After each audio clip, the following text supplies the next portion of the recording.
Áno, si ako keby na voľnej nohe a máš tie projekty. No, rozdiel medzi dobrovoľníkom a freelancerom je to, že ty väčšinu tých vecí robíš ešte zadarmo.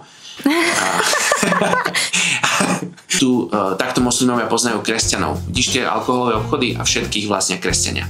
To náčenie možno vyprší tak po 3 mesiacoch a potom nastane veľmi také akože ťažké obdobie, keď si človek naozaj musí zvykať na tú kultúru a chýba mu zo Slovenska alebo chýba mu zo svojej krajiny veľa vecí. Prepáč, vezmem ti minútku od rozhovoru. Ako už vieš, rozprávam sa s ľuďmi z Česka a Slovenska o ich práci a ako ju prepájajú s vierou a vzťahmi. Pýtam sa ich, prečo robia to, čo robia a čo tým chcú povedať svetu. Hľadám odpovede, existenciu aj humor. Zisťujem, aké povolania už vymierajú a aké nové pribúdajú. A ak chceš rásť a byť svetlom tam, kde si tu správne. A preto ťa chcem smelo požiadať.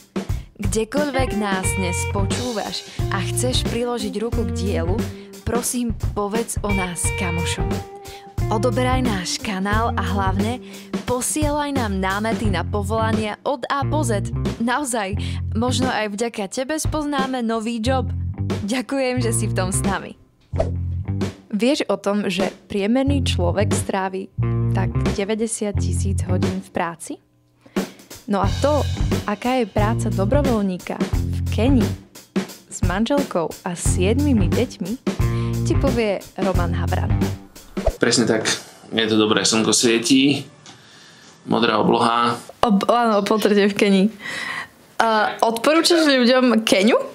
Akože takým, že cestovateľom, alebo je to vhodné na dovolenku? Je to nádherná krajina. Je tu strašne veľa čo robiť a je tu aj strašne veľa kultúry čo vidieť, aj všeličoho zažiť, keď je naozaj krásna krajina. Aj zložitá. A ako v čom napríklad?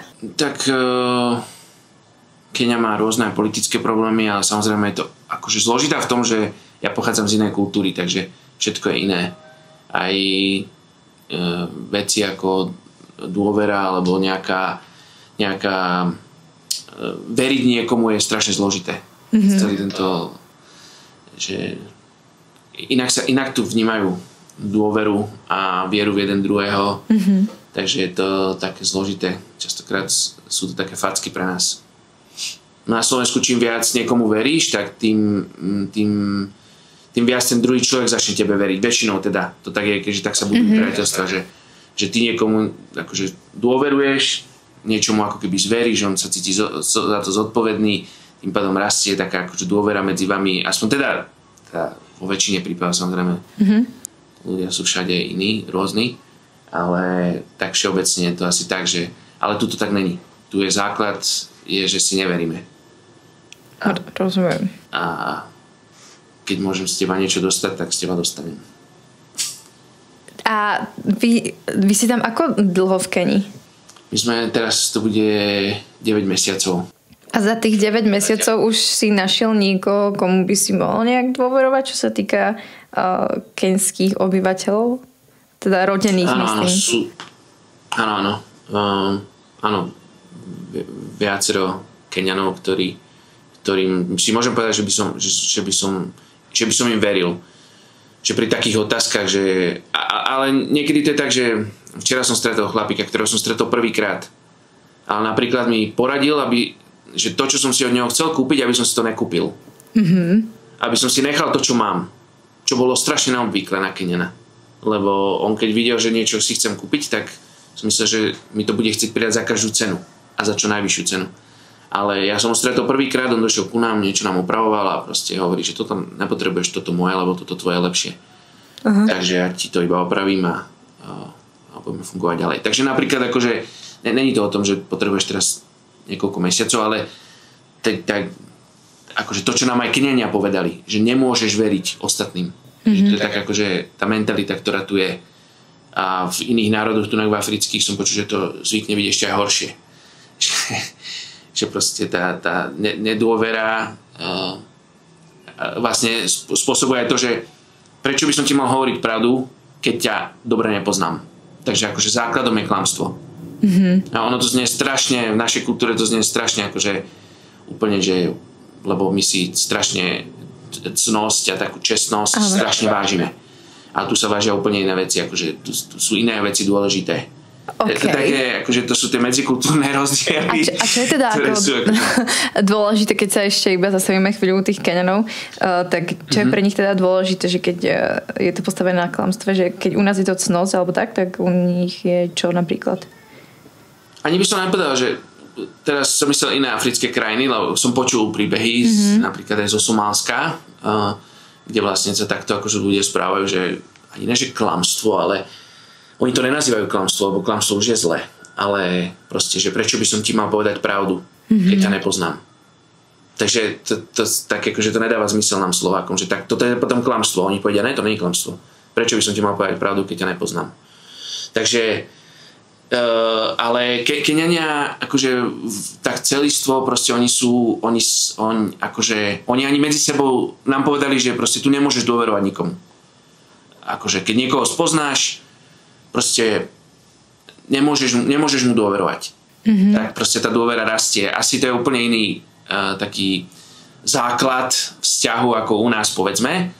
A teraz z nášho pohľadu, alebo aj proste posluchači proste slovenský, akože tá slovenská mentalita by si povedala, no tak to je správne, ako to je u nás.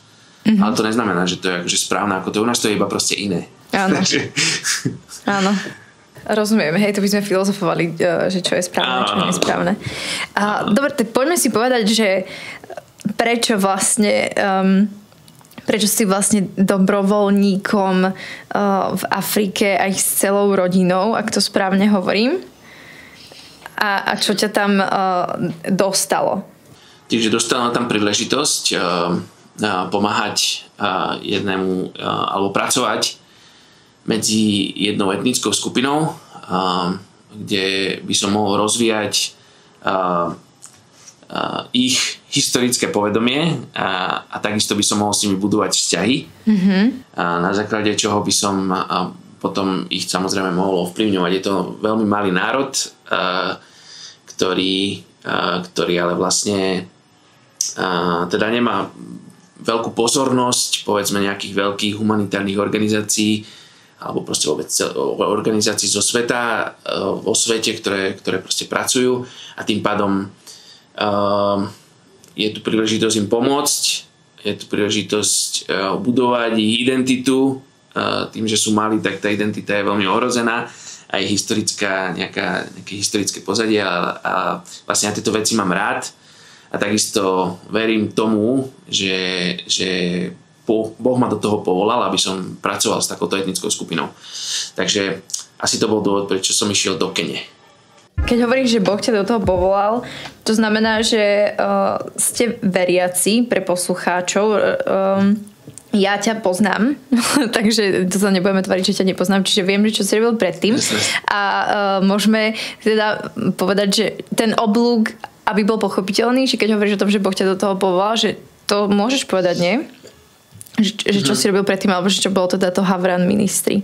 Áno. Takže ja som aj na to chcel tak trošku reagovať, že vlastne je to také pokračovanie toho, čo som robil. Boli sme s rodinou, vlastne odišli sme v roku 2011 do indiánskej rezervácii v USA, v Južnej Dakote, s 3 deťmi vtedy. A tam sa nám 2 narodili, boli sme tam 7 rokov a vlastne ja som takýmto spôsobom pracoval. A Havran Ministry bolo vlastne taká služba, ktorú sme tam robili. Najprv to začalo v zbore alebo v cirkvi a potom to vlastne prešlo do komunity, kde som vlastne mohol byť súčasťou tej komunity a robiť takéto pre nich, pre školu videá. Neboli to úplne historicko-kultúrne záležitosti, čo som robil pre nich, ale robil som tam dobrovoľníka pre školu, strednú školu, ktorá bola v tej rezervácii, kde bolo proste 99,9% proste študentov bolo títo Siouxovi a Lakoti a oni vlastne teda robia športy v rámci školy, tam v Amerike to proste inak funguje ako u nás a tým pádom ja som mohol byť súčasťou tých ich programov školských a dával som ich do povedomia, lebo proste to je znova veľmi malý národ, ktorý si zažil veľa prenasledovania v minulosti, teda genocídy a podobné veci prisťahovalcami z Európy a vlastne oni sa cítia strašne menej malí, menej cenní a týmto pádom ja som im mohol akože tak zvyšovať to povedomie o nich a takisto aj tú ich pozornosť. Tam bolo veľmi veľa talentovaných športovcov, umelcov v tej rezervácii, ale v podstate sú zaciklení v tom malom a tým pádom vlastne o nich nikto nevie. Takže to bolo aj súčasťou toho, čo som robil v rezervácii, okrem toho, že som niekoľko rokov aj priamo robil v cirkvi ako pastor alebo kňaz, ale to bola iba malá časť toho, čo som robil. Viac som bol angažovaný v tej komunite, lebo ja verím tomu, že Boh pracuje cez naše skutky voči druhým viac ako cez moje slova, alebo moje presviečanie niekoho o mojej viere, takže preto není to o skutkoch voči Bohu, ale skôr o skutkoch pre tých ľudí, ktorí potrebujú dôkaz toho, že ja naozaj milujem Boha a že to naozaj robím pre nich, nie pre svoj zisk. Čo bolo vlastne asi najviac šokujúce pre Lakotov, že ja som to nerobil preto, aby som zarobil peniaze. Čo nikto nechápal a čo mi vlastne otváralo dvere všade.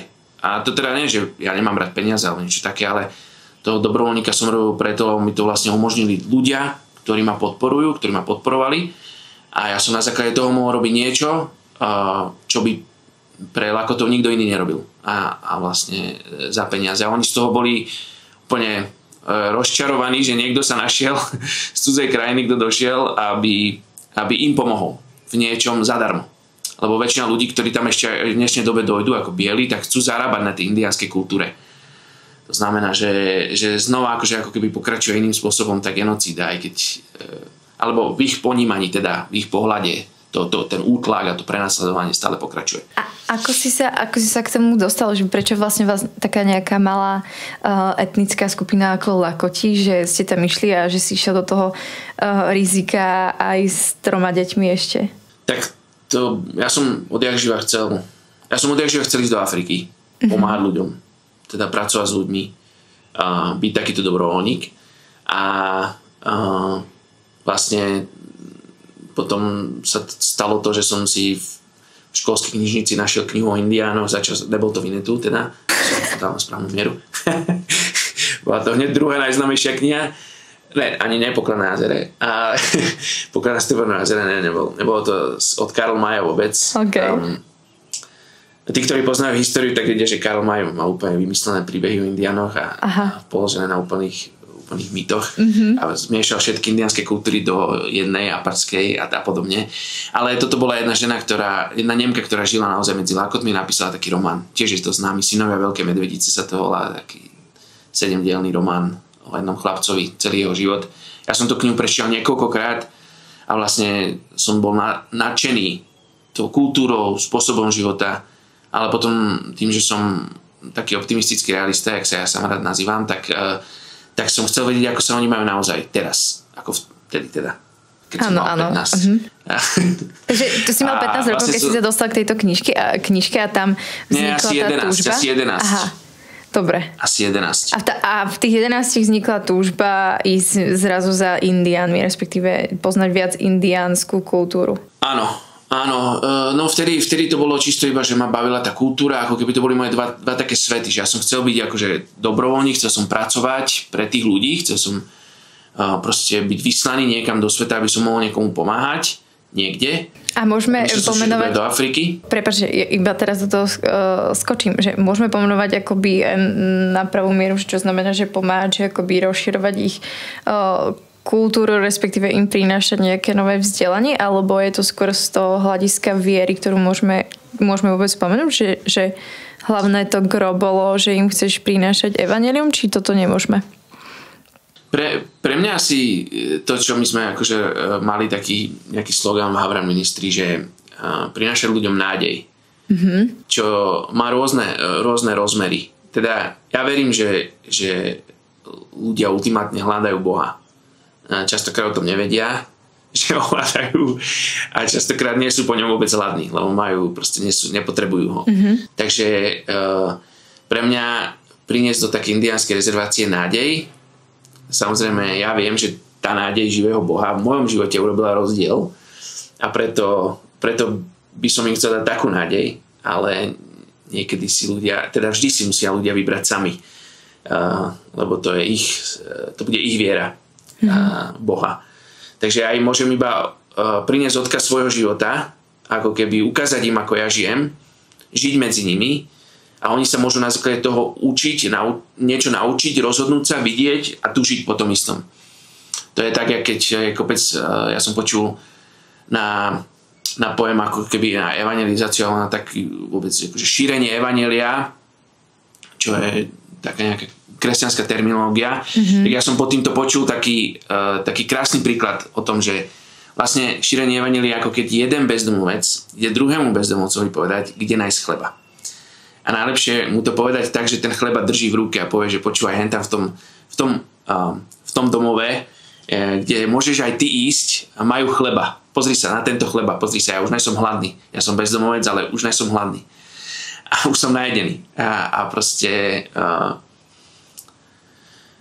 ja tomuto verím, že takto to funguje aj v tej duchovnej oblasti. Že my sa častokrát snažíme ľudí presvedčiť argumentami a teológiou a filozofickými faktami alebo neviem čím, všetkým argumentami o viere, historickými faktami a že Biblia je práva a že tvoja Biblia alebo tvoj Korán alebo tvoja nejaká kniha proste sú sfalšované, čo vedie iba do dlhých rozhovorov, ktoré väčšinou skončia aj tak na dvoch brehoch rozdielnych názorov a proste môže nastať to, že ľudia sa začnú viac zaujímať, áno, to môže k tomu viesť a že to môže priniesť ten hlad, keď niekto je totálne presvedčený o niečom a druhý není presvedčený o niečom, tak to môže nalomiť tú jeho menej presvedčenosť, ale ja si myslím, že najviac to vidím akože na Ježišovi, že Ježiš hovoril v príbehoch, o ktorých hovoril, že aj tak im nerozumiete, aj tak ich nepochopíte, ale proste jeho skutky hovorili o niečom. Jeho skutok, to, že išiel na kríž, že zomrel, hovorilo úplne o niečom inom, ako iba o tom, že keby blábolal všetky argumenty, prečo veriť v Boha, prečo ho nasledovať a prečo on je syn Boží. Na otázku, že či je syn Boží, častokrát neodpovedal, alebo povedal, že takto si povedal ty a potom nie. Takže my kresťania, keby sme dostali túto otázku a boli by sme Ježišom v dnesnej dobe, tak by sme na ňu asi veľmi často možno aj tvrdo odpovedali, jasné, ja som a pozri sa, tu mám dôkaz, tam mám dôkaz proste. A Ježiš taký nebol a mne sa to páči. A mne presne ako napadla otázka pri tom, ako rozprávaš, že ako sa teda prezentuješ ty, vieš, že keď súhlasím a stotožňujem sa s tvojím tým prístupom, tých ako, že svojím životom si príkladom, keď to tak nejak pomenujem, ale že ako teda v dnešnej dobe možno prezentuješ, keď si ťa niekto spýta, že či si kresťan alebo aké máš vierovyznanie alebo nejak podobne, že či to tiež dávaš do nejakej škatulky a nálepky alebo to podobne rozvinieš ako teraz? Tak úplne s každým mám takýto dlhý čas sa porozprávať. Ale áno, keď mám príležitosť, minimálne poviem, že nepoužívam pojem kresťan, hlavne tu v Kenii, hlavne keď sa rozprávam s moslimami. Medzi Indiánmi som to tiež nepoužíval, alebo nechcel používať, vyhýbal som sa tomu. Oni ma tak volali, lebo vedeli, že pracujem v zbore. Ale radšej používam, že som následovník Krista, alebo učeník, teda v angličtine, alebo proste, že následujem učenie Ježiša. Takže to sú také pojmy, ktoré radšej používam ako to slovo kresťan. Napríklad medzi Indiánmi, teda oni s evanjeliom boli zoznámení veľmi dávno, ale veľmi násilne. Takže ich evanjelium, ktoré sa k ním dostalo, bolo totálne deformované. Akože to bolo vôbec nebiblické. Oni boli zabíjani, lebo neboli kresťania. Takže to už je úplný prvý základ. A potom proste boli nútení a ak dodržiavali to, čo mali robiť, tak im bolo dané nejaké meno kresťanské a potom sa stali kresťania, tým pádom dostali mäso, ak sa stali kresťania, teda to hovorím Indiáni v indiánskej rezervácii okolo roku 1890 a podobne, Takže, ale to sú veľmi smutné šírenie kresťanstva. Napriek tomu tam bolo mnoho následovníkov Krista, s ktorými sa Indiáni stretli a podobne, ale tá majorita ľudí bola takáto. A takisto moslimovia, takže oni sa na kresťanov, takže oni, ešte dokončím tú prvú vec, že oni sa teda na kresťanov pozerali veľmi tak, že všetko je vlastne akože všetci sme sa stali kresťanmi, my sme kresťania, to akože nič neznamená, to my môžeme vlastne tak akože to bereš tak akože ako kultúrnu záležitosť, akože žiješ na Slovensku, tak jedného dňa sa staneš Slovákom, no tak už si Slovák, no tak to je tak isto, akože Indiáni brali kresťanstvo, dnes už to je trošku inak, samozrejme, aj sa vracajú k tej svojej kultúre viac, aj tí, ktorí nasledujú Krista a Ježiša, tak sa majú oveľa viac kultúrnych aspektov vo svojej viere, čo je podľa mňa úplne zdravé, lebo oni nie sú Američania, ani Slováci, ani Európania, ani podobne, sú proste Indiáni, Boh ich stvoril, tak ako ich stvoril. Ale keď prejdem v Kenii, kde je proste 30% moslimov a 70% kresťanov, tak pre nich kresťania sú tí, čo pijú alkohol, tí, ktorí majú proste teraz som zabudol to slovo, ale proste nemajú problém s nahotou, proste MTV, proste všetci bieli sú vlastne kresťania, biela kultúra je kresťanská. To znamená všetko, od čo vidíš proste v televízii, Hollywood, proste všetko sú kresťania. To sú všetko kresťania. A to sú nie, že oni nevidia v tom rozdiel, že to sú iní kresťania, alebo to nie sú kresťania. Oni sa narodili do moslimskej rodiny a preto sú moslimovia. Áno. Takže my sme sa narodili do kresťanskej rodiny a preto sme kresťania. Jasné. Takže biela tvár je proste kresťan. Áno, s tým si proste nepomôžeš a keď ich budeš presvedčiť, že si ateista, tak oni to nechápu vôbec. Takže v Kenii síce akože už sú nejakí ateisti, ale akože tu akože sú veľmi všetci kresťania, ale vlastne napríklad aj v iných moslimských krajinách som sa stretol, že pozri, tu takto moslimovia poznajú kresťanov. Vidíš tie alkoholové obchody a všetkých vlastne kresťania. Lebo moslimovia teda oficiálne nemôžu piť, keď Allah zaspí a nevidí, tak v noci proste si môže žuliať. Keď Allah zaspí a nevidí? No neviem, či Allah zaspí, ale v noci inak to funguje ako cez deň, že Allah ťa proste nevidí. Neviem presne toto, nechcem si z toho ani robiť srandu, ale áno, ale ja sa zapýtam, ja kultúrne fakt neviem, čiže aspoň sa prečítam. Ale počul som o veľa prípadov o tom, ako proste niekto došiel do moslimskej časti mesta a tam proste ľudia pili, ale pili v noci. Lebo proste, čo nevidíš, to sa nestalo a možno je to takým štýlom viac. Takže tým sú kresťania známi, že proste pijú, že sú že si užívajú, že spia s hocikým a v tomto moslimovia sú veľmi silní. Veľa teda moslimov nepije, ženy sa zahalujú, proste tá sexualita tam vôbec nie je. Aj napríklad tunak v Kenii, keď idem nakúpiť a nakupujem od moslima, tak on si nahodí možno, lebo tu sa všetko zjednáva, ceny sa zjednávajú, to znamená, že on si nahodí tak možno 10%, takže tých 10% vieš zjednať. Takže povedzme, že dojdeš si niečo kúpiť za 10 €, tu nie sú síce eurá, ale teda budem hovoriť v tom slovenskom kontexte, 10 € a proste ten moslim ti povie, že proste predám ti to za 15. No a ty to s ním zjednáš za 12, za 11. Proste, keď toto povieš Keňanovi, tak Keňan ti povie tú vec, ktorá povedzme jeho stala 10, tak on ti povie, že ti ju predá za 50. Akože úplne, že šialené. Takže ty musíš ísť úplne šialené naspäť, že tak ja to kúpim za 5. No tak on ťa stretne potom niekde pri 30-ke a dohodnete sa na 20. Wow. takže a moslimovia sú v tomto oveľa úprimnejší. Že oni nie sú takí, že vidia, že si beloch alebo vidia, že máš peniaze, tak na teba chcú zarobiť. Ďakujeme, že nás počúvaš. Ak sa ti páči náš podcast, môžeš nás podporiť aj finančne a pozvať nás na kávu. Povedali sme si teda, že nejak tak široko plošnejšie, že čo znamená, respektíve v tvojom ponímaní ten dobrovoľník, že prečo si išiel za inou etnickou skupinou.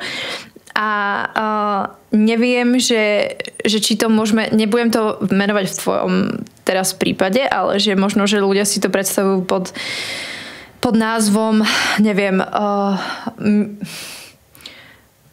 misionár alebo ako človek, ktorý proste ide len evangelizovať a je to veľmi také akoby taký často negatívno ponímané alebo skôr tak až kajúcnický, kde ja to chápem správne, že ty by si chcel tento možno názov aj rozbiť, pretože že to dobrovoľničenie, presne ako si spomínal v tom hlavne medzi indiánmi, tak si robil hlavne normálne, že v škole a vzdelával si a mňa by zaujímalo, oprav ma samozrejme, ak to hovorím zle, ale že mňa by zaujímalo hlavne teda tie praktické kroky za tým, keď už rozbijame možno tento ten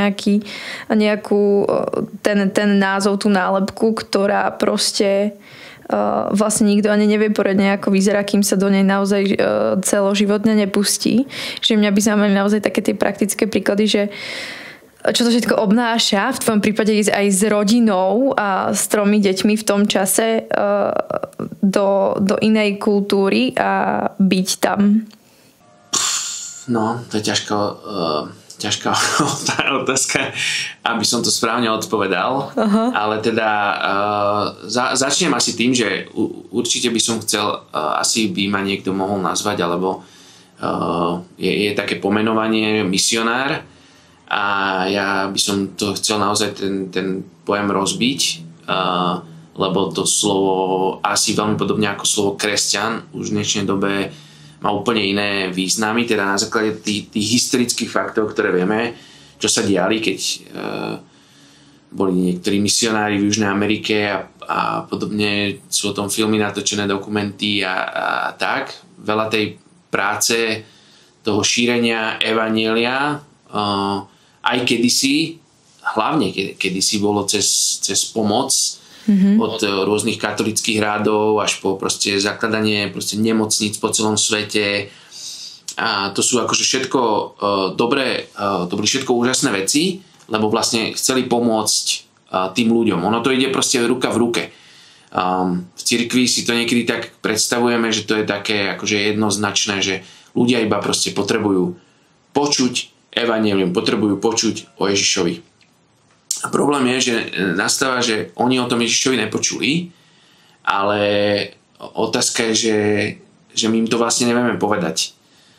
Častokrát nerozprávame ich jazykom, ale to je úplne najmenší problém, ale my ich kultúrne, my im hovoríme o nejakej dobrej správe, čo je vlastne iný názov pre evanjelium, že dobrá správa, ale vlastne my im dobrú správu neprinášame. My im prinášame dobrú správu v tom, že tak opustí svoju rodinu a proste oni ťa vyhodia, prípadne ťa budú chcieť zabiť, proste strať svoj status v svojej dedine, v svojej komunite, v svojej kultúre, opustí všetko, čo poznáš a to je tá dobrá správa. Akože, viem si predstaviť, že niektorí kresťania po svete by na toto povedali aj ameň, lebo že tak to má byť. Ale ja si myslím, že to tak nemá byť. Ja si myslím, že Boh stvoril rôzne kultúry s rôznym vnímaním sveta. A ja teraz nehovorím o relevantnosti Boha alebo relevantnosti nejakej viery, ale hovorím o tom, že už aj na Slovensku viem, že každý má ten prístup k Bohu trošku iný.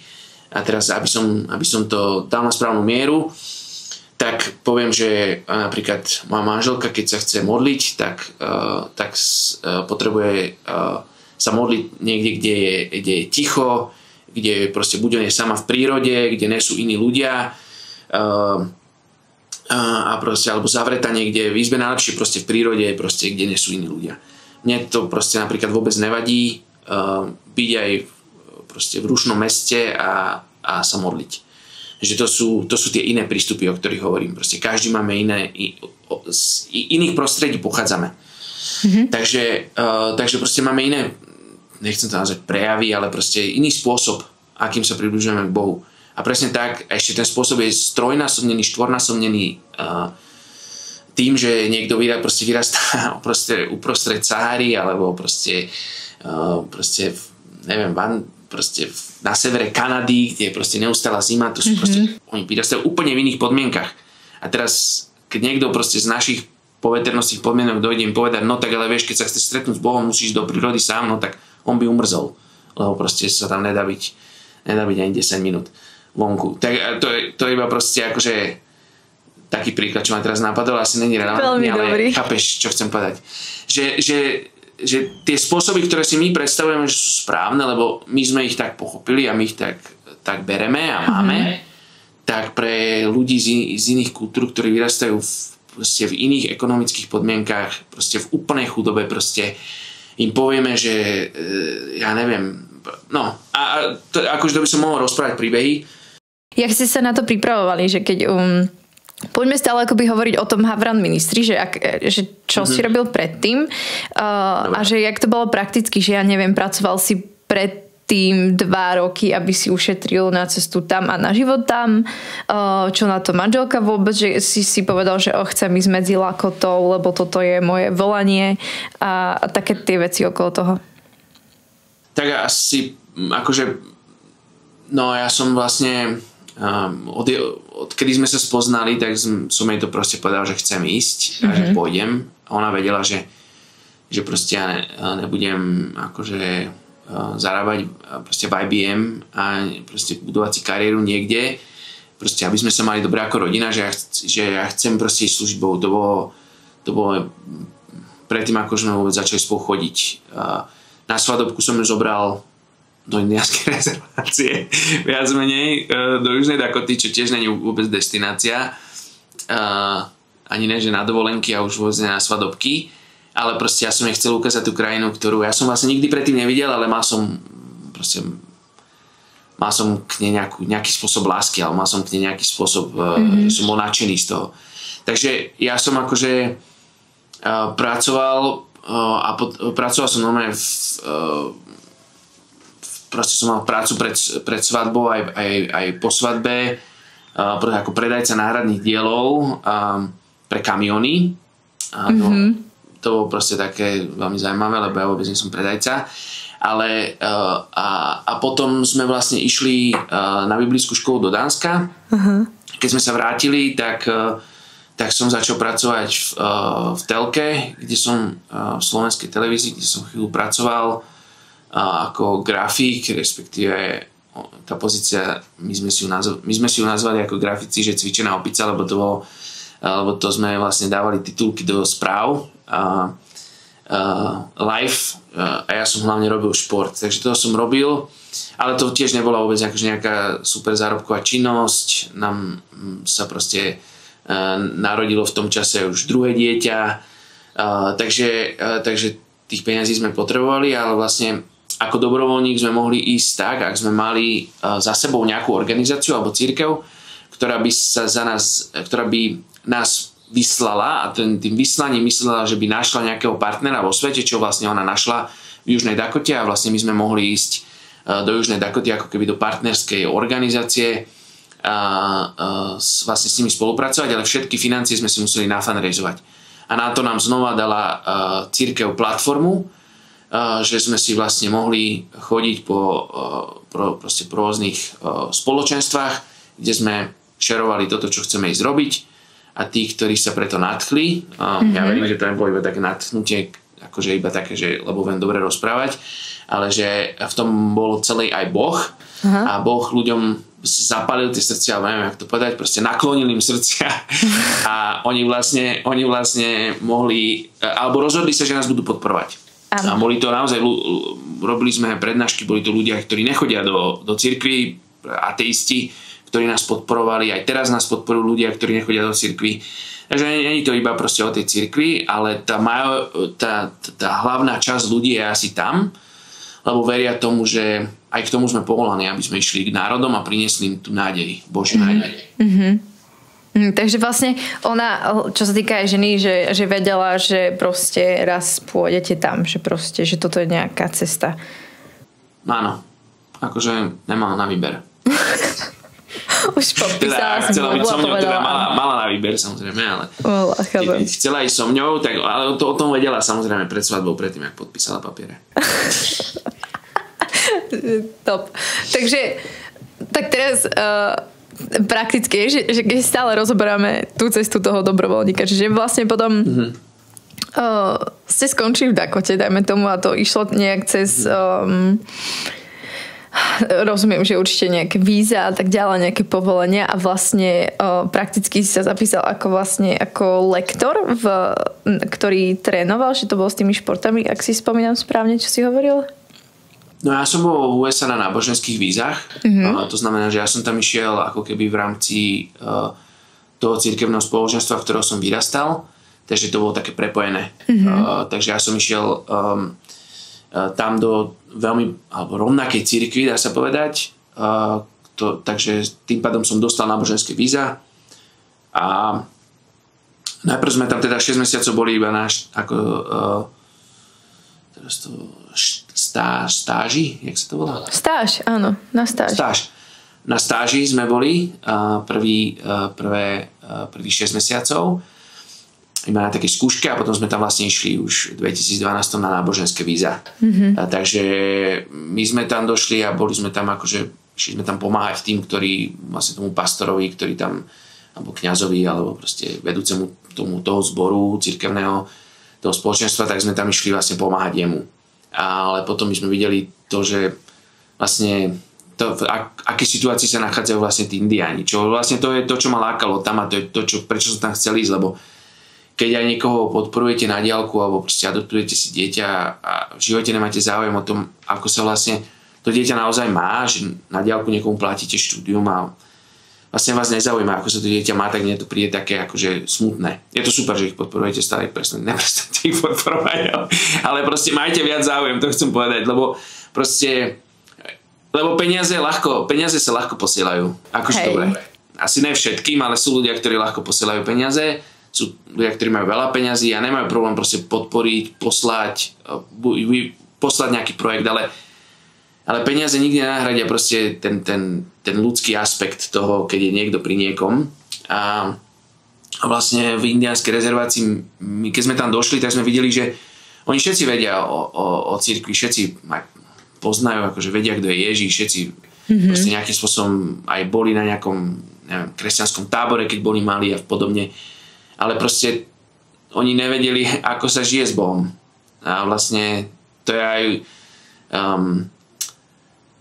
to je to povolanie. Povolanie není ísť rozprávať evanjelium, respektíve čo je evanjelium, a by sme mohli akože filozofovať a teologovať, sa to tak nepovie, ale že proste mohli by sme proste rozprávať si svoje názory a svoj pohľad na vec, ale ja si myslím, že ľudia musia vidieť, že ty žiješ pre Boha, že žiješ s Bohom a potom sa to môžu učiť. Lebo aj Ježiš to tak povedal, keď sa lúčil s učeníkmi na tejto zemi, teda ja tomu verím, že to tak bolo, tak to bolo tak, že im hovorí, že choďte a čínte učeníkov po celej zemi, hovorte im dobrú správu a učte ich všetko, čo som vás naučil. Znamená, že to učenie my si vždy predstavujeme tak, že nejaký lektor stojí, alebo učiteľ stojí a učí teóriu žiakov, čo je tiež pravda, ale paradoxne vtedajší učeníci sa nazývali, alebo vtedajšia škola vôbec bola takým spôsobom, že ľudia sa učili od majstra. Aj preto ho Ježiša volali majster, alebo proste rábi, lebo oni verili, že on je dobrý v tom, čo vyučuje, ale oni sa na neho pozerali. Keby Ježiš bol iba tesár a učil by, a oni by ho nasledovali, tak tiež by boli učeníci tesára a učili by sa, ako robiť s drevom. To znamená, že toto bola tá škola v tej doby. To znamená, že my to tak tá škola, no a toto sú znova tie kultúrne a historické veci, ktoré nám pletú hlavy, lebo my si predstavujeme, že učiť sa má tak, že je učiteľ a všetci počúvajú neaktívne na hodine, teda ten slovenský školský systém je minimálne taký vo väčšine škôl, že proste tam máš počúvať, prípadne v prvej triede máš mať ruky za chrbtom, aby si náhodou nechytil pero a nekreslil si niekde. A proste všetci, ktorí sa vynímajú z toho pohľadu, sú nejakým spôsobom identifikovaní, že majú nejaké poruchy, lebo oni nevedia dlho sedieť. Ale keby ich ľudia dali vyrábať niečo, alebo im dali niečo kresliť, alebo robiť hudbu, tak proste by zistili, že ten proste No ale to už sme prišli akože... Áno, ja ti do toho skočím, takže jak to vyzeralo z toho, čo hovoríš ako teoreticky, či jak to vyzeralo prakticky, že jak vyzeral tvoj bežný deň vtedy medzi Indiánmi a že či je vlastne podobný aj dnes v Kenii, alebo vyzerá inak. Ale začneme teda tým prakticky, tým takým nejakým bežným dňom tam vtedy medzi Lakotmi. Bežným dňom v rezervácii tak keď som vstal, tak som bol hore a potom som sa väčšinou aj niečo najedol, aj keď ja nie som raňajkový typ, ale väčšinou som nestával skorej, lebo v indiánskej rezervácii začínal život trošku neskôr. Asi podľa toho, tých 7 rokov sa menilo, podľa toho, v akom období som bol a na čo som bol zameraný, ale veľa som cestoval vlastne s tými tímami počas sezóny. Veľa som súčasťou rôznych takých tých dozorných rád alebo boardov, kde som došiel a proste som si počúval a sedol a rozhodli sme sa, plánovali sme rôzne eventy, rôzne veci v rezervácii pre ľudí, pre mládež, pre proste rôznych oblastiach. Takže to bolo nejaká súčasťou, povedzme, že do obeda, na obed, potom moje decka došli zo školy domov, takže som bol doma a potom po večeroch som vlastne väčšinou strihal videá, do hlbokej noci som vlastne väčšinou využíval ten čas, že som strihal videá a spracoval som 3000 fotiek z basketbalového zápasu a podobné veci, ktoré som potom publikoval vlastne na tej ich facebookovej stránke tej školy a vlastne tým si tá stránka získavala lajky a vlastne dostávala sa do povedomia a rodičia boli šťastní, že môžu pozerať decká ako hrajú, že tam sú nejaké zábery, že sú fotky, mládež si dávala facebookové profily nové a podobné veci, takže akože tak to bolo taký deň, ale samozrejme on sa líšil, keď boli nejaké eventy, keď bolo leto, bolo powwow, čo je taká indiánska slávnosť, tak počas toho, to sú také 3 dní, kedy sa tancuje, proste bubnuje sa na hudbu, je tam rodeo, tak my sme napríklad robili to, že sme rozdávali vodu zadarmo. My získali fundraising na to a potom sme rozdávali ľuďom vodu, lebo väčšinou bolo teplo a voda bola drahá, takže my sme kazili biznismenom, lebo ja nie som biznismen a rozdávali sme tanečníkom vodu, ale teda aj všetkým účastníkom.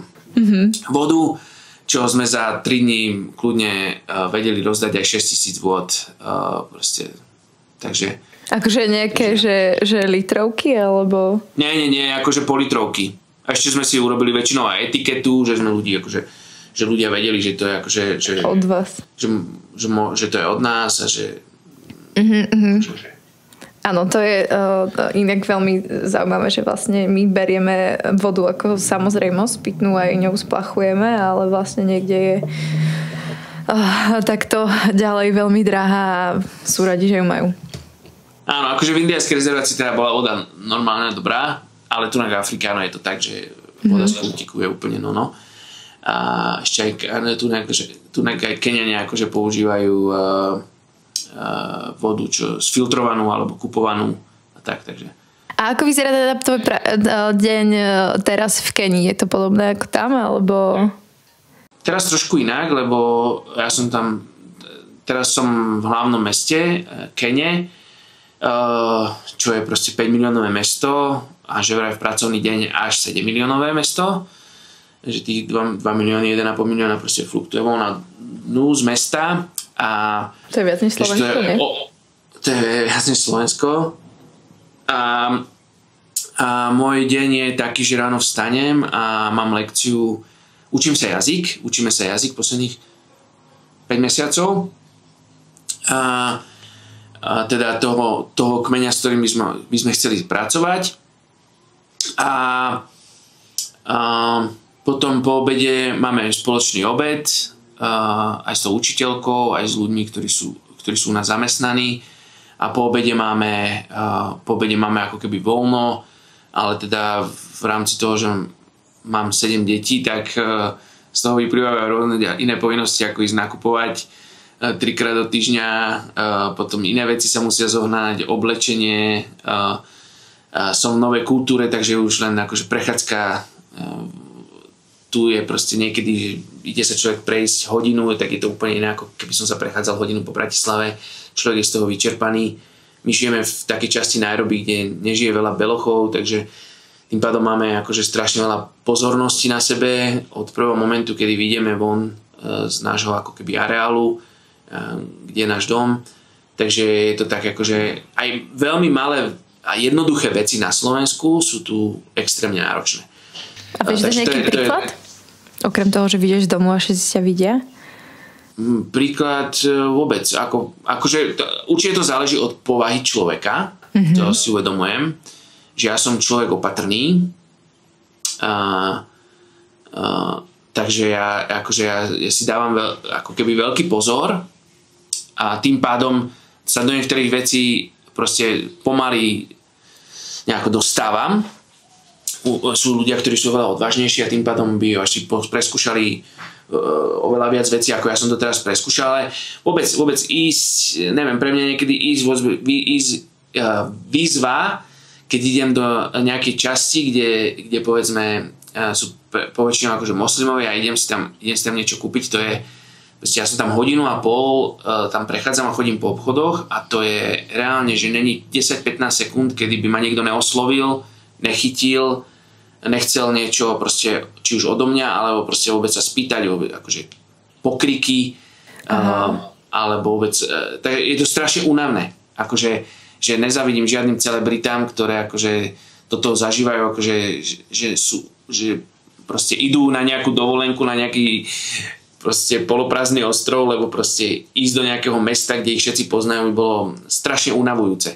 Tak to spôsobuje aj to, že my sme akože bieli a že chodíme do tých častí, kde nechodia veľa bieli, lebo tu v Nairobi sú aj časti, kde stretnete bielých úplne bežne, aj obchodné centra, ale my žijeme teda na opačnej strane a tým pádom sa tam nedostaneme stále a tie naše nákupy sú v takých častiach, kde sú poväčšinou proste černošíba, teda Keňania.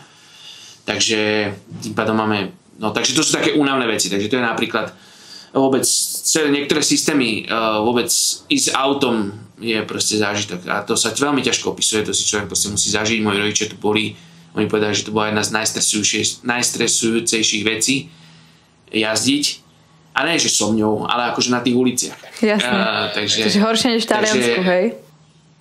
No, jasné. V Taliansku som jazdil a to je nič. Pohode, hej? Pohoda. Ale áno, akože čím južnejšie človek ide, týmto jazdenie je južnejšie. Teraz, čiže aby sme uzavreli možno aj toho Verand Ministry, že v Dakote, tak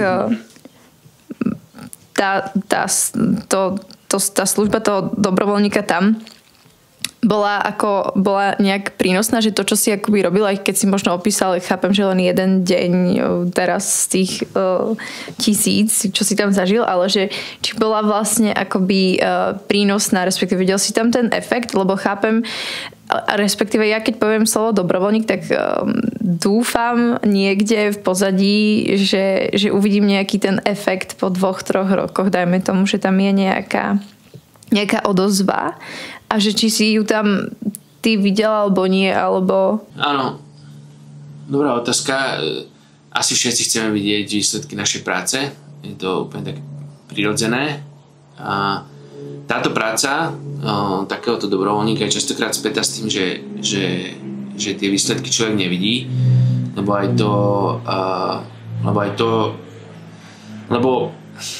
neviem ako to proste povedať, ale tie premeny sú oveľa pomalšie. Keď tak poviem to príklad, keď robí človek nejakú keď niekto kreslí obrazy, tak proste kreslí a zrazu je obraz, bum. Akože hneď má ako keby to ovocie tej práce, lebo je to proste, alebo človek, neviem, kováč, alebo proste tesár, alebo človek, ktorý vyrába z kože, kožiar, tak proste hneď to vidí, alebo proste keď človek pracuje na nejakom projekte v nejakej proste spoločnosti, tak proste si je v nejakom týme, sa pracuje na nejakom projekte, alebo sa predáva, alebo sa vyrába nejaký produkt, alebo sa ten produkt predáva, tvoj výsledok tvojej práce sa hodnotí podľa predaja, podľa predaných kusov, podľa toho dostaneš aj výplatu. Ja keď som bol ako predajca som pracoval, tak som veľmi ľahko videl na mojej výplatnej páske, koľko som vecí predal, lebo som dostával percenta z toho, čo som predal. To znamená, že veľmi ľahko sa hodnotí, ako sa pracuje. Ale keď pracuješ s ľuďmi, tak tie výsledky nevidíš hneď. A možno nikdy. lebo to nie sú tvoje výsledky. Ty investuješ do ľudí a tí ľudia sa musia rozhodnúť. To znamená, že ty investuješ, sadíš a ten človek sa rozhodne inak. A teraz si môžeš povedať, že dobre, tak tie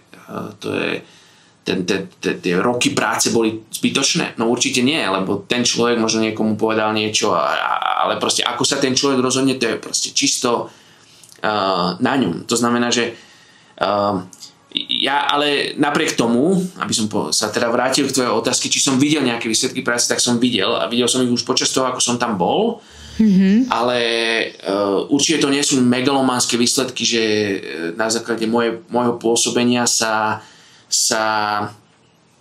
tam vystavalo niečo, alebo sa zlepšilo sa podnebie, proste ako alebo sa menej smeti vyhadzuje, no ja som sa tomu nemenoval smetiam, alebo proste triedeniu odpadu, ale chápeš, že ja som to prišiel iný dobrovoľník. Áno, ale prišli iní ľudia po mne, z ktorých som ja mal príležitosť akože zoznámiť s tou komunitou a pre mňa bolo jedno také veľmi hodnotné alebo hodnotný príklad toho, keď mi jedna žena povedala, že Roman, ja som nikdy som nebola v tvojej cirkvi alebo v tej cirkvi, kde si chodil, nikdy som ťa nepočula proste kázať, nikdy som ťa nepočula proste hovoriť niečo o Bohu. Napriek tomu som si tú Bibliu proste vyhrabala, začala som ju čítať a začala som mať vzťah s Bohom, lebo ty si to, čo je v Biblii napísané, žil a nie iba o tom hovoril. To bolo napríklad pre mňa tak, to bolo, keď som odchádzal. Ona plakala, aby som neodišiel, pritom akože niekoľko rokov ma ani nepozdravila. Takže keby som... ja som nevedel, čo sa deje. Úprimne akože, ja som myslel, že som jej nejako nechťac ublížil, nevedomky, ale nakoniec z toho toto vyšlo. Takže keby mi toto nikdy nepovedala, tak si myslím, že ona ma nemá rada dodnes. Ale vlastne opak bol pravda, že proste niečo sa v jej duši dialo na základe toho, ako som ja žil. Ja ani za to nemôžem si zobrať kredit, že aha, pozrite sa, ako som žil, tak táto žena sa zmenila. Ja som nič neurobil. Ja som žil, ako som žil. Najlepšie, ako som vedel. Prinášal som nádej. Žil som s Bohom a proste Boh robil zvyšok. A podľa mňa tak to má byť. A keď sme na správnom mieste, správny čas. Samozrejme, nie je to tak vždy. Proste porobíme kopec chýb. A tak, takže tým pádom kazíme ten obraz alebo to svedectvo, tú nádej, ale ako robíme, čo robíme a robíme, čo vieme, ale napríklad pre mňa teraz posledné dní som mal také ťažšie, lebo proste v jeden týždeň v našej rezervácii zomreli 4 mladí ľudia, minimálne jeden z nich spáchal samovraždu. Ja som toho chalana poznal a poznal som jeho otca, adoptívneho otca, u ktorého vyrastal celý život a proste som mu napísal takú správu, že na ňo myslím, že keby niečo potreboval, nech mi dá vedieť a on mi na to napísal, že po jedinom túžim, aby si tu bol. A to je pre mňa silné. Keď ľudia chcú našu prítomnosť, lebo vedia, že to, čo máme, to, čo nosíme, to svetlo, čo nosíme, tú nádej, čo nosíme, je väčšia ako akékoľvek slova, akékoľvek povzbudenia, akékoľvek proste peniaze a projekty a systémy, ktorým vieme zlepšiť život. A podľa mňa to je to, po čom hľadáme a to je podľa mňa to, čo majú robiť akože kresťania po celom svete a v čom akože kvalitne zlyhávame.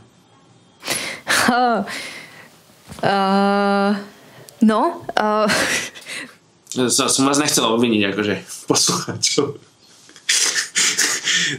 som to tak vážne ukončil, ale... Ale dobre si zasolil, jak sa hovorí. No, ja som...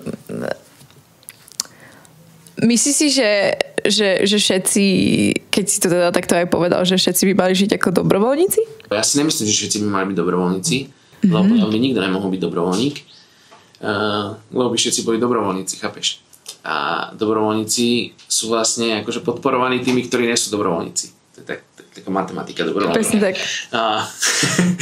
Ale každý, ja som skôr naražal predtým na to, že každý by mal nosiť tú nádej, to svetlo, ten svoj najlepší život s Bohom, aby to ľudia, kdekoľvek tí ľudia sú, či to už je ako predajca náhradných dielov, alebo proste práca v televízii, alebo proste vlastný biznis, tak to všetko, proste tam všade sú ľudia, ktorí potrebujú stretnúť človeka, ktorý má nádej, ktorá není z tohto sveta.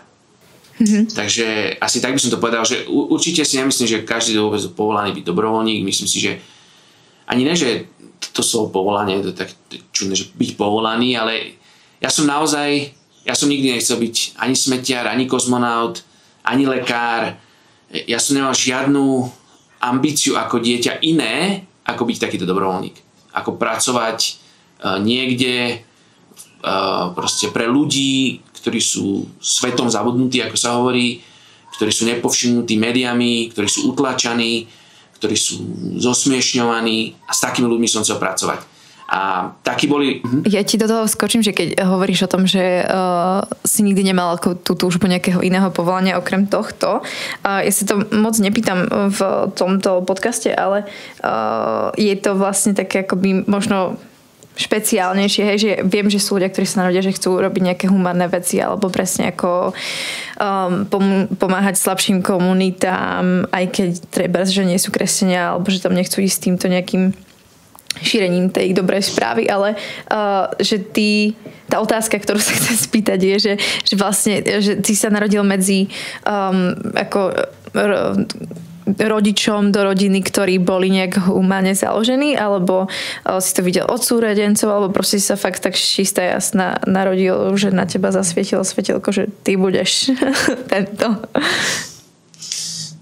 Narodil som sa rodičom, aj ľuďom.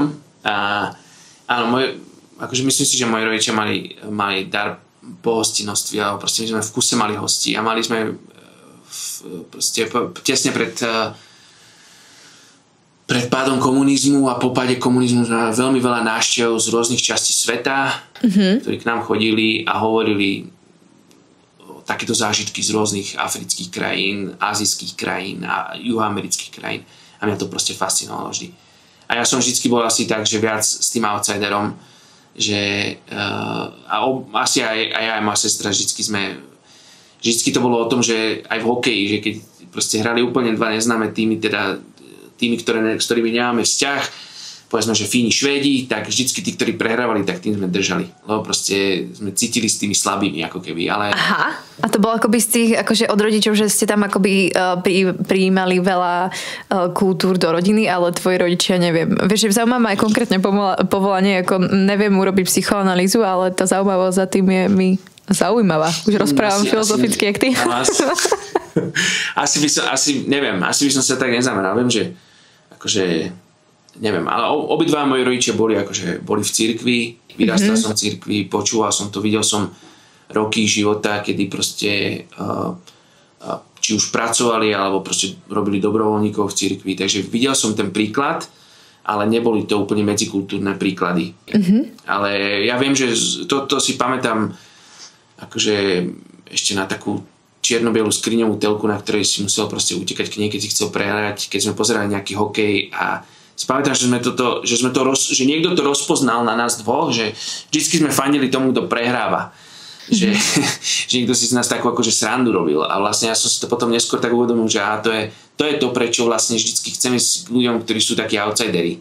Ale proste vždycky ma to lákalo, proste aj tí lakoti napriek tomu tej obrovskej popularite v Európe, že napríklad v Európe tomu trošku nepoznáme, máme pocit, že wow, Indiáni super, jazda na koni, všetko, prérie, krása, ale vlastne na nich sa pozerajú Američania ako my sa pozeráme na Rómov. To znamená, že tam nie je vždy úplne takéto, že wow, romantické, pozri, koľko smetí majú vonku, pozri sa, aké one, ako hrajú ako hrajú na tých husliach a neviem čo všetko. Že takto isto proste sa pozerajú na Indiánov. Indiáni majú tiež proste extrémny bordel v tých rezerváciách, že akože že tá romantická predstava o Indiánov je proste 200 rokov stará. Takže realita je úplne iná ale to sa mi na tom páčilo a vlastne teraz v Afrike je to veľmi podobne. Ten národ je utláčaný ešte aj ľuďmi, ktorí sú ich susedia a proste v tej krajine, z ktorej pochádzajú, tak nie sú zo všetkých strán proste utlačaní. A teda, keď sa vrátim aj k tej otázke tej druhej, lebo si mi zodpovedal tú prvú, ktorú som ja chcela tak už aj zahodiť, ale ďakujem za ňu, že si zodpovedal, tak tá druhá bola, že čo by si možno odporučil niekomu, kto by teda chcel byť dobrovoľníkom a možno aj vyslovene tak teraz prakticky, že finančne, že mám si sporiť vopred, alebo sa mám spoliehať už od začiatku na tých donorov, alebo ako. Možno fakt tak akože, že takú príručku pre človeka, ktorý je nadšený, tiež má nejakú túžbu pre takéto nezachytené etnické skupiny, že čo sú také tie prvé kroky, ktoré má robiť? Tak tých príležitostí je strašne veľa a v dnešnej dobe vlastne aj celá tá dobrovoľnícka služba či cirkevná alebo necirkevná je proste oveľa populárnejšia. Myslím si, že na Slovensku, nechcem hovoriť, že na Slovensku nie, ale v zahraničí proste dlhé roky ľudia chodia akože robiť dobrovoľníkov. Ja som stretol na Slovensku paradoxne Holanďanov, ktorí išli z Holandska dávno, 15-20 rokov dozadu, možno viac, robiť dobrovoľníkov do jednej africkej krajiny a išli tam robiť akože poľnohospodárskych dobrovoľníkov, išli učiť ľudí hospodáriť. Nemalo to nič s cirkvou, nič s kresťanstvom, bolo to čisto akože pomoc, rozvoj, komunitná práca a proste teraz na Slovensku majú akože camping skvelý, ale tým nerobím reklamu iba.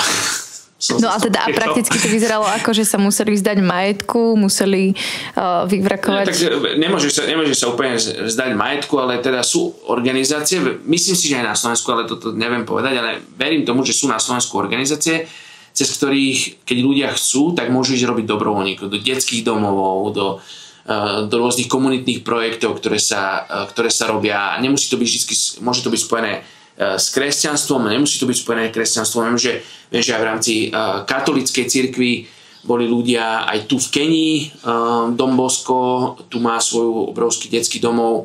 Viem, že niekoľko Slovákov, Barča teraz pozerala, že niekoľko mladých Slovákov tu proste bolo robiť dobrovoľníkov na 3-4 mesiace. Myslím si, že to je dobre si vyskúšať a potom uvidieť, že či to nie je také životné povolanie. V západných krajinách, alebo takých, povedzme, že nechcem teraz, že rozvinutejších krajinách, ale v takom Dánsku proste 90% mladých ľudí si počas strednej a vysokej školy ide proste vyskúšať nejakú prácu na 2-3 mesiace a nie že prácu, ale proste ide robiť niekde dobrovoľníka. Je to tam strašne zakorenené v tých školách, že tam nie iba kresťanské školy robia misijné výjazdy, ale akože takéto misijné výjazdy alebo také dobrovoľnícke výjazdy sa robia pravidelne proste, aby si ľudia vyskúšali, aby ľudia videli, spoznali svet, videli, ako iní ľudia žijú, naučili sa z toho a takisto investovali do tých krajín a ľudí, ktorí povedzme sa nenarodili v takých bohatých krajinách, ako sme sa narodili my.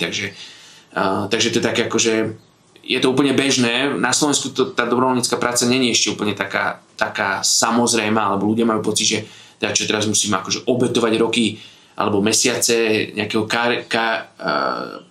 kariérneho postupu, ale proste ľudia tu väčšinou idú okolo proste po strednej škole a idú si vyskúšať lekári. Viem, že lekári bez hraníc, že aj zo Slovenska lekári chodia robiť dobrovoľníkov. Viem, že keď sú rôzne lekárske, ale nie že lekárske, ale proste nejaké krízy, tak sú vyslaní nejakí ľudia ako dobrovoľníci, ale to už je väčšinou spojené s povolaním, ktoré človek robí, že povedzme, že sú lekári alebo proste nejaký krízový manažment, ktorý ide proste pracovať, je vyslaný, proste záchranná služba, horská služba, všetky tieto akože nejaké povolania, ktoré sa dajú využiť, ale v každej oblasti od manažera cez grafika, cez ľudí, ktorí točia napríklad v tejto časti sveta, je internet a vôbec akože TikTok, Twitter, Facebook, proste každý tu má mobil, každý tu má proste smartfón alebo ten múdry telefón, ako sa to povie po slovensky, a proste každý tu proste postuje veci, píše a angažuje sa proste v internete alebo na internete teda nejakým spôsobom. Takže, ale povedzme, že nemajú takú techniku, nemajú také talenty a skúsenosti, aby mu napríklad mohli zakonzervovať svoju históriu. My svoju históriu máme vpísanú proste v knihách a proste vo videách a proste pozrieme sa na to tak, že to je strašne komplikované. Ale tunak sú národy, ktoré mali iba pred pár rokmi napísanú a spísanú vôbec akože abecedu. To znamená, že žiadne záznamy o ich histórii nie sú zaznamenané posledné 2 roky. A veľa tých starých ľudí proste vymiera. Proste aj v tomto by, keby nejaký videografér vedel ich naučiť, ako môže proste natočiť svoju babku a proste sa to môže zakonzervovať pre ďalšie generácie. Aby proste vedeli, odkiaľ sú, odkiaľ pochádzajú. To je iba jeden príklad. Proste učiť ľudí, ako proste rôzne veci sa tu dajú ísť a pomáhať ľuďom v rôznych komunitách. Úplne takým najjednoduchším, ak by niekto chcel ísť, je naozaj byť dobrovoľným v nejakom detskom domove. Aj bez o pár mesiacov. To si vie vyskúšať každý a oni vám tam dajú najesť. Oni akože asi možno dostanete, ak cez tu nejaké projekty, tak možno aj nejaké projektové peniaze, ale to nie je o tej výplate, ale o tej, že sa naučíte, ako tí ľudia žijú, ako im môžete pomáhať a podobne. Takže určite sa aj zo Slovenska dá takto ísť na krátkodobo robiť dobrovoľníka. Keď človek ide na dlhodobo, tak potrebuje mať nejaký projekt, potrebuje mať niekoho za sebou, nejakú organizáciu. Zaujíma ťa, aké všelijaké povolania Česi a Slováci robia? Pozvi nás na kávu a my to zaistíme.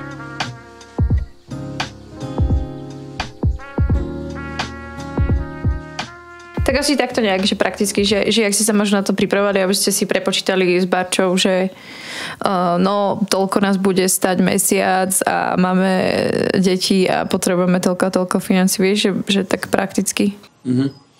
Takže áno, my sme si vlastne urobili budget a mali sme za sebou, alebo spolu s nami to robili ľudia, ktorí mali s tým skúsenosti. My sme už mali skúsenosti teda z USA, a takže sme si napísali nejaký budget a potom sme na to fundraizovali. A ten budget bol ako že na nejakú dobu určitú, alebo že budget mesačný? Že ja neviem, alebo že ideme do Kene a budeme mať peniaze na prvé 3 mesiace a potom sa uvidí? Ja by som bol v pohode, ale tak to nebolo. Tak to nebolo. A vďaka tomu, že sme mali akože okolo seba tým ľudí, ktorý nám v tom pomáhal, tak sme vlastne, nebolo to iba o tom, že my sme si vymysleli, toto bude náš budget, ale reálne my sme aj tunak prišli za konkrétnymi ľuďmi, alebo pracovať s konkrétnym párom manželským, ktorý už dlhodobejšie pracuje s tými ľuďmi, s tým národom, dlhodobejšie akože 5 rokov. A takže my sme vlastne sa išli ako keby s nimi do toho, oni nám povedali, ako povedzme, drahý tu je život, a my sme si nastavili 2 budžety, jeden budget akože dlhodobý na mesačnej báze a druhý budget vlastne na taký iniciačný, že na sťahovanie, na nábytok a takéto veci, čo sme vlastne potrebovali na prvé nájmy a tak. Takže sme mali ako keby 2 budžety, ten iniciačný a ten akože mesačný. Jasné. OK. Takže keby sa ti chce človek ozvať, tak môže alebo nie? Môže. Dobre, takže sa môžete ozvať Romanovi. A ak by ste chceli byť dobrovoľník, tak je Roman veľmi otvorený. Mini vsúka. Premýšľam, že takže my sa rozprávame presne akoby o tom povolaní, o tej práci, to, že práca dobrovoľníka je práca, sme si povedali, tvoje no a čo momenty sú asi jasné, ale ak máš nejaký v rámci tohto tvojho povolania ešte nejaký zaujímavý no a čo moment, ktorý chceš zdieľať, tak hor sa do ňoho. Tak asi môj taký no a čo moment je ten, že ako ja samozrejme stále vidím aj okolo seba, aj mám proste veľa priateľov na Slovensku, ktorí proste si normálne zarábajú, teda normálne, akože pracujú, teda tým pádom si zarábajú, tým pádom si povedzme každých neviem, nejaké obdobie, keď sme sa vrátili z Ameriky po 7 rokoch, tak všetci z takých tých prvých maličkých bytíkov prechádzali do povedzme väčších bytov alebo domov, alebo proste žili na Slovensku a s týmto sa akože človek, ktorý je povedzme na takéto dobrovoľníckej službe musí ako keby rozlúčiť a musí povedať, že no a čo? Že investujem do ľudí a niekedy, ako som spomínal, že tá investícia do ľudí je strašne nejasná, takže že veľakrát je dobré, keď to človek nerobí sám. Ja som veľmi rád, že to môžeme robiť so manželkou aj s celou mojou rodinou, lebo tým pádom, keď ja mám slabší deň, tak ma vie ona povzbudiť a opačne lebo to samozrejme nie vždycky iba akože med lízať a proste super dovolenka v inej krajine. Práve naopak, tá dovolenka skončí tak po 3 týždňoch. To nadšenie možno vyprší tak po 3 mesiacoch a potom nastane veľmi také akože ťažké obdobie, keď si človek naozaj musí zvykať na tú kultúru a chýba mu zo Slovenska alebo chýba mu zo svojej krajiny veľa vecí, od rodiny, priateľov až po proste veci, ktoré jazyk človek ľahko vie vybaviť veci, zrazu mu niekto nerozumie. Ale v jazyku sa takisto skrýva strašne veľa to, čo povieme medzi slovami a to, ako sa vidíme, ako sa poznáme, ako kultúrne vnímame. Na Slovensku, keď človek ide niečo vybavovať, tak toho druhého Slováka väčšinou proste ľahko pochopí. Lebo rozpráva tým istým jazykom a proste chápeš, aj keď to možno vnímanie sveta môže mať trošku iné, môže mať iné vierovýznanie, môže mať iný politický názor, ale proste pochopíš, čo od teba chce, alebo keď si chceš kúpiť keď ti niečo hovorí, alebo si niečo od neho chceš kúpiť, ale tu, keď ja sa stretnem na ulici, tak to jednoduché vypýtanie, si povedz mi, ktoré maslo je dobré, teraz si vymýšľam, tak oni ti poradia maslo, s ktorým oni vyrastali, ktoré je pre nich to najlepšie a potom ty sa na to pozrieš, alebo to ochutnáš, zistíš, že to je proste margarín, čo chutí jak plastová hmota, proste to sa vôbec nepodobá na naše super maslo slovenské spod Tatranských hôr, ale toto už bolo také, takže veľký highlight masla. Veľký highlight masla, no. Ale každopádne, že to sú také jednoduché veci, ktoré si človek musí povedať, že no a čo, a vlastne si tak akože si povedať, že aha, tak ale ja žijem pre toto. A v tej práci naozaj to, ako sa pýtal, že ako merám prácu, alebo raz mi jeden kamarát povedal, neviem, či toto budeš vôbec vedieť použiť, ale raz mi jeden človek povedal, že ľudia, ktorí sú aj takí freelanceri, ale povedzme, že aj takíto dobrovoľníci alebo ľudia na také voľnej nohe nefungujú v takom hospodárskom alebo v takom materiálnom systéme, povedzme, že od 8 do 5 pracujú, ale oni proste majú úplne oni majú skôr taký poľnohospodársky pojem času alebo toho vôbec svojej práce, lebo proste niekedy máš do obedia a je voľno a ty sedíš a tvoji kamaráti, ktorí proste zarezávajú v nejakej firme, tak proste sa pozerajú, no a čo, ty nepracuješ, ty máš voľno, no ale potom ani nevidia o tom, keď ty proste o 4 ráno ešte dostrihávaš video, alebo proste sa s niekým o 12 v noci ešte rozprávaš, lebo ti došiel s plačom ku dverám. To sú veci, ktoré sa nedajú akože zmerať časovo tak, ako my rozmýšľame od 8 do 5. Takže táto práca není od 8 do 5. Toto je proste 24-hodinová práca, kedy veľakrát napríklad v tejto fáze, kedy sme tu prvýkrát a učíme sa reč, tak ja nemám žiadny produkt, čo vyrábam alebo v čo môžem vidieť nejaký progres, môžem vidieť, že už viem o 3 slovíčka viac, ale proste nemám žiadnu referenciu, keby niekto mi povedal, že Roman, keby ťa niekto teraz došiel pozrieť, tak povie, že čo si tu robil. Akože, že čo tu robíš. Takže napríklad v tejto prvej fáze, toto je fáza akože prípravy, ale takisto poľnohospodár, a to je ten rozdiel medzi tým človekom, ktorý ide od 8 do 5 a takým poľnohospodárom, že napríklad poľnohospodára v niektorých mesiacoch nevidíš na poli, lebo musí byť v garáži a opravuje si traktor, aby potom, keď je žatva, mohol proste ten traktor použiť. Ale ty si povieš, aha, lenivý hospodár není na poli, nepracuje, není ten tvrdopracujúci od 8 do 5, vieš. Ale to je ten rozdiel medzi tým akože tou, povedzme, že aj pracovnou náplňou, alebo aj tým takým bežným zamestnaním. Takým bežným zamestnaním. Takže veľakrát sa ma spýtala otázku predtým, že aký bol tvoj bežný deň. No môj bežný deň nebol nikdy bežný. Takže, proste môj deň bol vždycky iný, lebo som si myslel, že idem robiť niečo a niekto mi zaklopal na dvere a proste potreboval nejakú pomoc. A ja som mohol. Lebo som nemal prácu od 8 do 5, takže som sadol do auta a išiel som proste hľadať toho človeka, ktorý sa stratil a strávil som na tým najbližšie 3 dní. Že proste to sú akože veci, ktoré ti vlastne umožňujú, keď si takto akože, no ja som sa to volal freelancer, alebo proste to isté akože dobrovoľník, že si na voľnej nohe. Áno, si ako keby na voľnej nohe a máš tie projekty. No, rozdiel medzi dobrovoľníkom a freelancerom je to, že ty väčšinu tých vecí robíš ešte zadarmo. ale to akože my sme veľmi vďační za všetkých akože našich podporovateľov, ktorí nás podporujú a veria tomu, čo my robíme.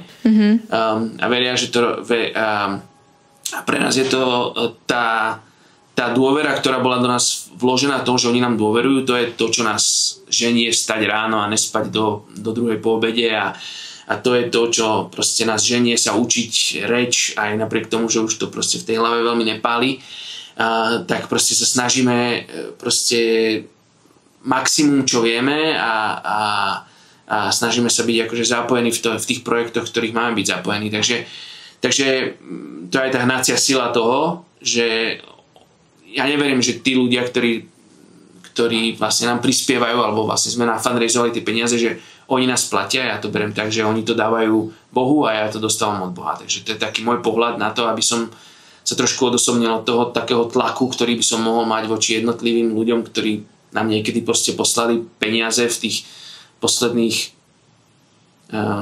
koľko to je, 14 rokov, čo toto robíme, alebo 15 rokov a 14 rokov, takže asi to je taká vec, ktorú si vždycky musím hovoriť a teda žijeme naplno. No. Žijeme naplno. Je to veľmi... Nepísam. Čomu bolo to bolo. To bola taká vsúka, ja som rozmýšľal počas toho, že čo mám povedať. Áno, chápem. A to bolo také, že žijeme ale naplno. Ja ti do toho skočím. Mne napadli pri tom 2 otázky. Čo sa týka možno aj toho presne, že máte tých donorov, že máte fundraising a že je to teraz za tých 14 rokov, že žijete z mesiaca na mesiac, alebo lebo hovoril si ten Noačo moment, že presne, že si povie, že Noačo, že proste áno, moji rovesníci žijú, majú bežnú prácu, takže majú možno už nejakú hypotéku a majú nejaké domy už postavené a žijú nejakým tým spoločenským systémom ďalej, kdežto vy ste z neho vyšli a že či to akoby stále, že žiješ z fundraisingu, alebo vieš mať nejaké odložené peniaze, ak sa to vôbec dá. A tá druhá otázka, ktorá mi pritom napadla, je, že tvoja žena síce povedala áno a vedela už od začiatku, že bude žiť s človekom, ktorý bude dobrovoľničiť a Ale pomedzi tých 14 rokov sa stalo to, že máte 7 detí a možno hlavne z pohľadu tých rodičov by mi napadla otázka, že proste, že či tí deti vôbec chceli, alebo vlastne že nemajú na výber, ale slova v zmysle že akože nemyslím si, že by si im to zakazoval alebo niečo, ale že mali priestor vôbec si povedať, že ja chcem zostať doma na Slovensku s babkou trebárs, alebo vlastne nemali na výber, lebo to vidia celý život, takže im nič iné neostáva, iba robiť toto s vami. Tak tej prvej otázky asi je tak, že akože máme nejakým spôsobom aj v tom našom budžete je malé šetrenie, takisto aj také základné veci, ako že šetríme aj pre deti nejak málo, aby sme vedeli niečo dať na štúdium. A to sú akože malé položky v tom budžete, niečo aj dostávame teda ešte ako v rámci sociálnych záležitostí na Slovensku, že máme toľko detí, tak dostávame nejaké príspevky, takže vieme tak v rámci toho budžetu, akože máme aj takéto ako keby veci, ktoré nám to vedia priniesť, ale nepovedal by som to, že žijeme z mesiaca na mesiac, ale určite to nie je také, že si teraz proste odkladáme na to, aby sme si raz mohli postaviť dom, alebo vôbec nemáme akože ani také plány, ale ani sme nechceli akože v budžete, ale snažíme sa to robiť bezpečne, že keď jedného dňa sa budeme musieť vrátiť domov, aby sme nemuseli teda ostať na ulici. A proste aby sme mali nejaké niečo, čo sa môžeme oprieť. Určité obdobie svojho života, keď sme boli v Amerike, tak sme mali byt. Teraz sme potom predali. Teraz nemáme nehnuteľnosť na Slovensku a snažíme sa aj akože nejak mesačne, na nejakej mesačnej báze akože trošku šetriť, čo máme aj v tom budžete vyobrazené. Takže, a to je super, ako ja by som ti do toho iba vstupovala taký point, že je to podľa mňa veľmi povzbudivé počuť, pretože aj z pohľadu dobrovoľníka, že proste vie akoby sporiť do budúcna, aj keď vlastne neplánujete kúpiť dom, alebo nevieš, že kde budete, ja neviem, o 5 rokov, ale proste, že sporíte, pretože sú ľudia, ktorí žijú na Slovensku a proste štatisticky je to tak, že asi tak 60% ľudí proste žije z mesiaca na mesiac a vlastne nesporí, alebo nemá to vedomie o tom, nevedomie, tú informáciu alebo chuť vzdelať sa, že by vlastne mohol, a aj keď má deti a podobne. Čiže v tomto je to podľa mňa veľmi povzbudivé z pohľadu dobrovoľníka v inej krajine, kde sa vlastne obetuješ. Ja si myslím, že to bolo aj preto, lebo sme za sebou mali akože tým ľudí a aj máme za sebou v podstate tým ľudí, ktorí nás podporujú. My to berieme tak, že ľudia, ktorí nás podporujú, sú tu s nami tým svojim dielom. Nie každý má odvahu alebo chce ísť, alebo proste príležitosť takto ísť, ale vlastne tým, že ľudia nám posielajú peniaze, tak sú tu s nami cez to. Takže tak to bereme aj my, že to není o mne a mojej manželke a 7 deťoch, ale to je tímová práca množstva ľudí, ktorí sú na Slovensku, a to bolo jedno aj z takých príjemných ako to povedať, príbehov, keď som raz povedal v indiánskej rezervácii, že ja môžem, lebo sa ma ľudia pýtali, že prečo, proste či nejak nenávidím peniaze, že prečo všetko robím zadarmo, prečo robím všetko ako dobrovoľník, že proste ľudia, ktorí zarábajú v škole, učitelia, a tí ľudia, ktorí sa tvária ako dobrovoľníci, zarábajú, proste robia oveľa menej ako ja. A ja hovorím, že no, není to o tom, že ja nemám rád peniaze, alebo že nechcem peniaze, alebo že mám nejaký pokrivený vzťah k tomu, ale skôr, že proste sú ľudia na Slovensku, ktorí mi toto umožňujú robiť, a keď som to povedal tomu chalanovi, tak on proste rozpleštil oči a pozerá na mňa, že na Slovensku sú ľudia, ktorým záleží na nás. A to bol pre mňa taký silný moment, že Indiáni sa cítia strašne takí ukrivdení a že vlastne oni sú taký najposlednejší národ, nikto na nich nemyslí. A proste ja som mu mohol povedať, že na Slovensku je minimálne proste vtedy to bolo, neviem, či 50 ľudí, ktorí proste na základe toho, že tých 50 až 70 ľudí nám mesačne posiela proste peniaze a do toho budžetu, tak my tu môžeme žiť a môžeme robiť to, čo robíme. Takže ono to nie je, že nás to stojí málo alebo nestojí nás to nič, stojí nás to veľa, stojí nás to ten tým ľudí, tých 50-60 ľudí, ktorí vytvorili ten priestor, že ja môžem tu byť akože a komunikovať s tými ľuďmi, tak oni vytvorili ten celý akože kolos toho dobrovoľníka. Takže s dobrovoľníctvom v iných organizáciách je to veľmi podobne, oni tiež fundraizujú alebo potom majú projektové peniaze, kedy sa vlastne robia projekty a na základe toho projektu môže niekto robiť ako keby zadarmo. Ale vlastne stále ho to niečo stojí, stále to niekoho stojí, stále to niekto musel proste zadotovať, nejaké peniaze museli ísť. Ďakujeme, že nás počúvaš. Ak sa ti páči náš podcast, môžeš nás podporiť aj finančne a pozvať nás na kávu. Dobre, tak naše deti teda dostali tú príležitosť, hlavne tí starší. My sme, keď sme sem išli do Kene v 2024 iba na 2 týždne, tak sme zobrali 5 z našich detí, 2 najmenšie sme nechali na Slovensku so starými rodičmi, aby vlastne tieto deti mohli vidieť kam by sme sa chceli presťahovať. Vtedy sme ešte nevedeli, či to bude Keňa, to bolo čisto iba taká obhliadka, aby sme sa stretli s tými tímami, navštívili sme 3 najväčšie mestá v Kenii, stretli sme sa s množstvom ľudí, rozprávali sme sa s množstvom ľudí a potom vlastne sme si to tak zrovnali aj cez modlitbu a proste vedeli sme, že sa máme ísť na teraz. A naši deti dostali príležitosť, kládli sme im veľa otázok, ale väčšina z nich, teda tie staršie boli úplne, že lebo boli zvyknuté z toho, že od mala vyrastali v inej spoločnosti, preto na Slovensku im tá spoločnosť prišla iná. Taká krátkozraká, taká uzavretá, taká malá bublina. Teda minimálne akože moja dcéra bola proste, my sme sa chystali niekoľko rokov, len niektoré veci nevyšli a tak proste ona sa ma neustále pýtala, kedy už pôjdeme. Vidím aj to, že naši deti teraz akože že prosperujú, že sa im darí, že sa majú dobre, že sa tešia zo života, možno iné veci môžu robiť tu, ako mohli robiť tam a tu nemôžu robiť, ako robili na Slovensku.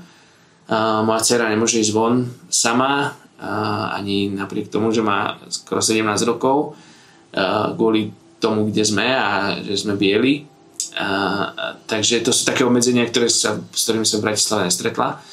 Ale vedela o tom a myslím si, že sú radi. Akože veľmi nerad za nich odpovedám na takéto otázky, ale mali na výber.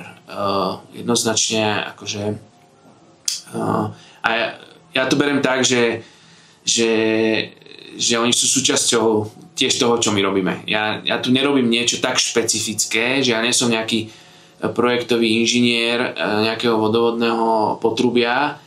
Tým pádom oni sú tu ako nejaké deti inžiniera, ktorí projektuje nejaké potrubie a sú zavretí doma a s touto krajinou nič nemajú.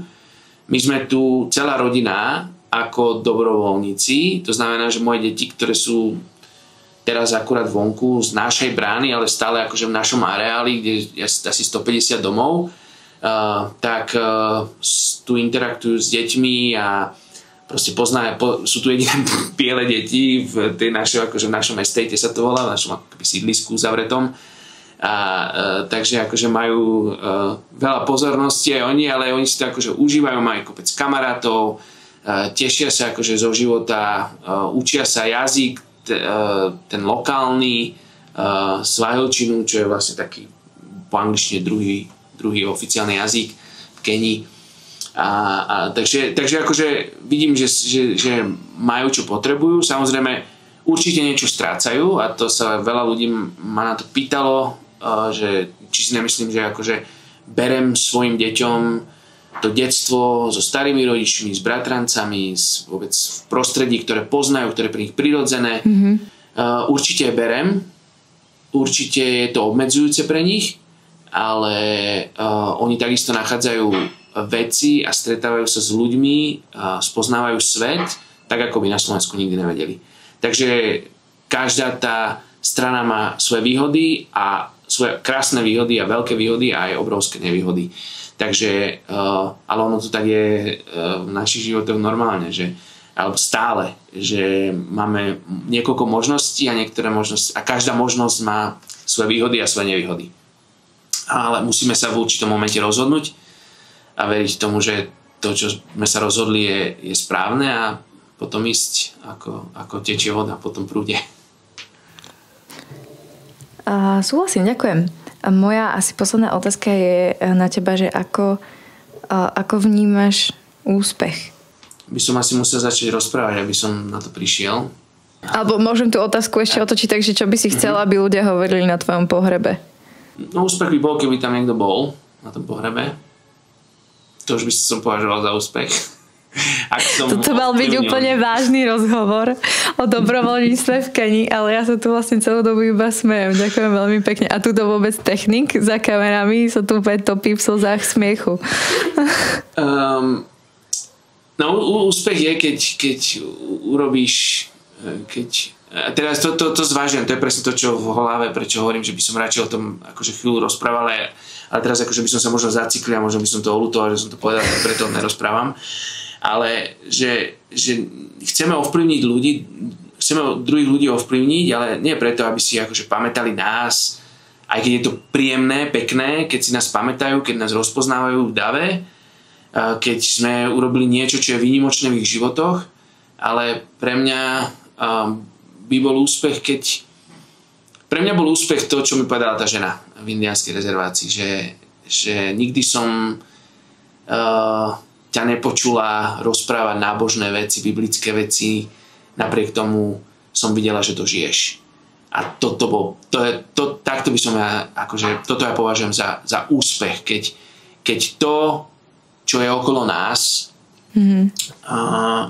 to, čo, ja neviem, nechcem to nazvať aura, ale proste to, čo ide okolo nás, to svetlo, to proste tá prítomnosť, keď pôjdeme do miestnosti, charizma, není iba proste o pobavení, ale aj o tom, že proste človek si kladie otázky o živote, o smerovaní, o nádeji, o láske, o zodpovednosti, o strašne veľa veciach hlbokých, ktoré sú iba také povrchné, že tento človek, keď dojde do miestnosti, tak všetci sa smejú, tak to je super, keď je človek populárny v tejto oblasti, ale keď sme ľudia, ktorí menia ľudské zmýšľania a toto je strašne rozdielne, takže ako to robíme. Niektorí ľudia na to musia niekoľko slov povedať, niektorí ľudia stačí, že sa usmejú, niektorí ľudia proste pracujú svojimi rukami a ľudia, keď si kúpia ich produkty, tak sú úplne očarení.